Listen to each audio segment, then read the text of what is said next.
Hey, what's up, guys? How's it going? So, for those of you who are wondering how this game kind of works, right, and more specifically, what are some of the things that are bad and some things that are different from other games, like Lord's MOBA, for example. If you guys watch me on the channel, you probably play that quite a bit.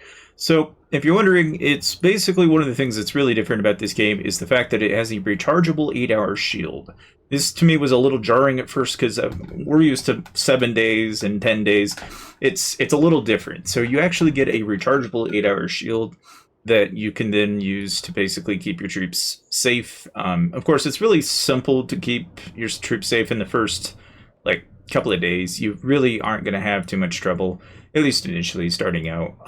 One of the things that I think is also a little jarring for some people is that, like, for example, if you're struggling, this game does kind of start off as kind of like a almost kind of a Frostpunk vibe, because basically you got to upgrade your shelter to get your survivors to have a healthy livelihood. You have to make coal in order to keep your furnace running, and you have to keep that at max power and on, so that way your survivors don't get cold and get sick, where they get thrown into the clinic.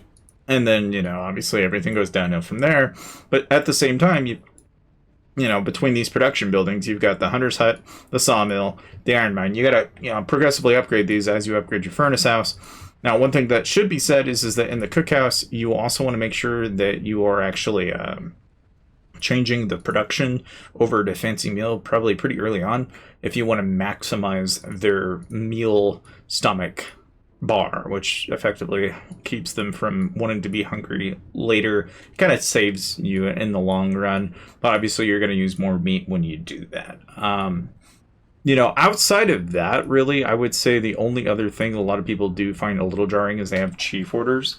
And so in chief orders, you've got double time, which is effectively a 20% boost to accelerating your buildings. You just pop that and then do your building upgrades. Festivities is nothing more than a mood booster because, yeah, your survivors do have a mood, and if you piss them off, they will not give you as good a reward. Effectively, I would almost liken this to something similar to a mystery box in Lawrence Mobile, with the exception that you actually have survivors that more or less kind of have an input on whether or not you're treating them like crap or if you're treating them well. So in some ways, it's kind of reminds me of The Sims or Farmville a little bit in that regard. But that said, you do have Rush Job, which gives you 5 days worth of resources. So, of course, I always proc this as frequent as I can because that's more resources for me. You can never go wrong with getting more in-house resources.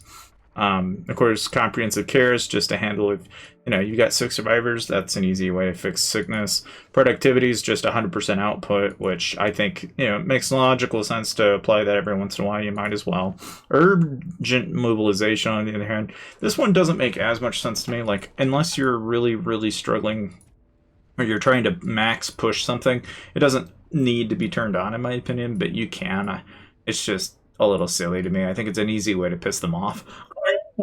Outside of that, though, you basically work on your Lancer camp, your infantry camp, and your marksman camp down here, and that's you rotate between these as you upgrade your units. One of the things you want to do, obviously, is as you go through and upgrade. Like in this case, right now, I have an event where I basically need to train troops. So I'm taking troops that are lower level and upgrading them to the highest level and just rinse repeat.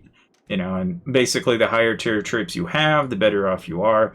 Now, one thing that you might be wondering is, how do I know what my stats are?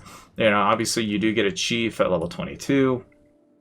But if you go to troops, and here, this is where you can actually see your troop formations, and you can also look into your inner city. You can also see your outer city. And this kind of gives you an idea of like how this is like how how it's set up.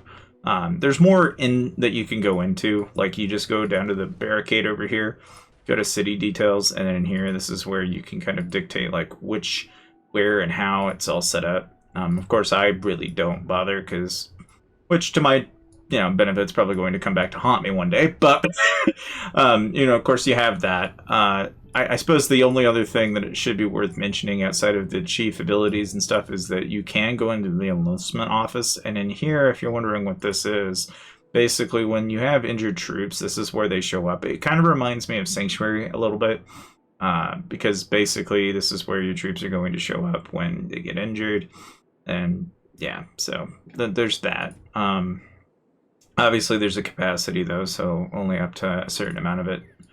Um, Outside of that, like your command center is pretty much where your rally capacity, basically your battle hall, more or less. Outside of the monument, which the monument, this is basically all the different events and how they're going on as they're going on. So, right now the event is your alliance must have full control of a fortress before the countdown ends to get these drops. Obviously, my alliance isn't going to be able to take a fortress, so that is not going to happen since right now there's only like maybe 2 or 3 active players in the alliance at the moment, but that's okay. I mean, I'm just kind of chilling, and we're kind of getting a feel for the game, so it's totally understandable if there's not a ton of people jumping on board with this with me, but that's okay. Outside of that, though, I mean, drops wise, I'm still saving on my arena tokens so I can get the gear chests, and then the rest of it is just kind of progression. Just like every game that is in this genre, it's just a matter of basically either paying your way through it to get to the top or mildly playing it slow and you build up over time. I guess if there's anything else more that you guys want to know, just let me know in the comment section below. But thank you guys for dropping by, and I'll see you guys next time.